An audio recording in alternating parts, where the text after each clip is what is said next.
Update naman sa iyong kalagayan ng iyong Kinilig si Paolo Avellino, nang ma-corner ito ng press kung saan nga ay naitanong ito sa kanya, kung kamusta na ang kanyang love life.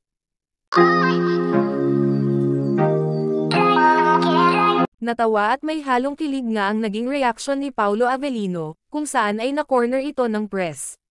Dahil nga sa sunod-sunod na mga updates ng Kim Pao na sila ay magkasama, ay tila inamin na din ng dalawa kung ano ang meron sa kanila, at kahit na private ang kanilang relasyon ay talaga namang makikita sa kanilang mga galawan at efforts sa isa't isa.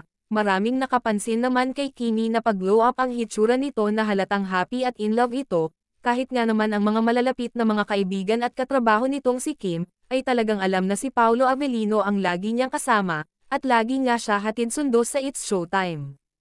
At sa naging reaction nga ni Paolo nang ito ay ma-corner ay kinilig ito at napainom na lang ng tubig.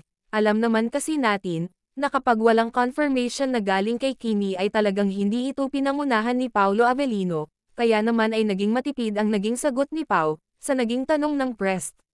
Nang tanungin kasi itong si Paolo tungkol sa kanyang love life, ay medyo nag-isip pa ito kung sasagutin ba niya ng diretsyo, pero kalaunan naman ay sinabi nito na, masaya sila ni Kim Chu sa isa't isa at nawawala ang kanyang pagod pagkasama at nakikita niya si Kimi.